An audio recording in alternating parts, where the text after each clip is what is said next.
ان دو چیزوں سے پرہیز کرنا چاہیے.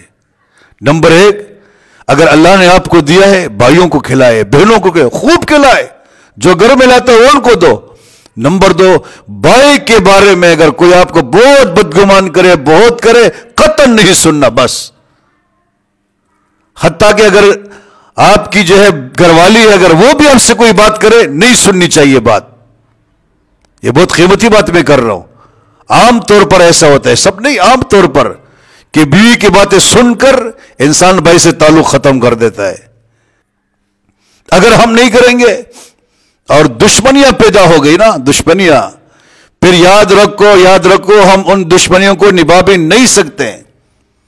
یہ خطرناک دشمنی ہوتی ہے بھائیوں کے درمیان. آپ کے علم میں دنیا کا جو پہلا قتل ہوا، پہلا قتل، دنیا کا پہلا قتل، سگے بھائی نے سگے بھائی کو قتل کیا تھا.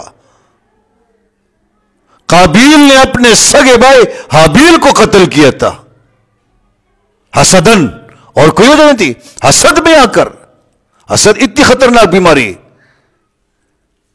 آپ اگر مالدار ہے، آپ کا بھائی اگر غریب ہے، آج نہیں تو کل، کل نہیں تو پرسوں ترسوں حسد کی بیماری اس کے اندر آئے گی. پھر حسد کے نتیجے میں اس میں دشمنی آئے گی.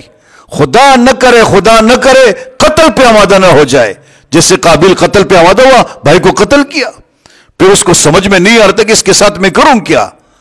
قرآن میں اللہ کہتے ہیں کہ ایک کوا آیا اور اس نے اپنا مرا ہوا کوا لے آیا، کھڈا کھودا اور اس کے اندر اپنے مرے کوے کو ڈالا. تو قابیل نے جب یہ دیکھا تو اپنے بھائی کے ساتھ بے عزت کیا. دشمنی پھر پیدا ہوتی ہے.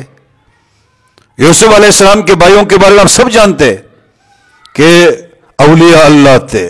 قرآن سے معلوم ہوتا ہے کہ اولیاء اللہ ہے، کیونکہ انہوں نے کہا کہ اس گناہ کے ہم توبہ کر لیں گے.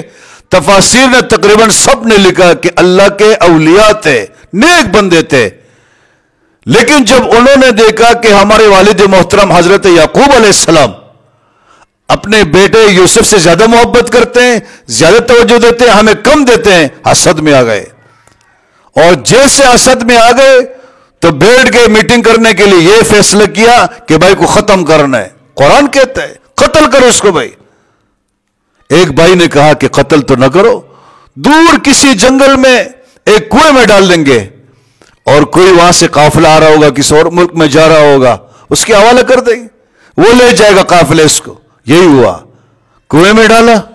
قافلہ مصر جا رہا تھا تو انہوں نے اس کو اٹھایا، یہ پہنچے، یہ ہمارا بھاگا ہوا غلام ہے. بھائی بھی نہیں کہہ رہے، ہمارا بھاگا ہوا غلام ہے، بدتمیز ہے اور بے شرم بے حیا ہے، ہم اس سے بہت تنگ ہے، تم لے جاؤ.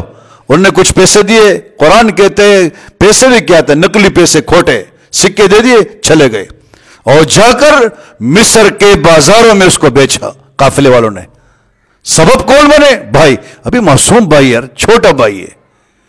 اس کو کنویں میں گرانا، پھر قافلے کے ہاتھ اس کو بیچنا، اور پھر جو ہے یہ لوگ گئے مصر کے بازار میں اس کو بیچ. وہ ایک شاعر کہتے ہیں اگر ہوتی وفا خون کے رشتوں میں، اگر ہوتی وفا خون کے رشتوں میں تو یوسف نہ بکتا مصر کے بازاروں میں.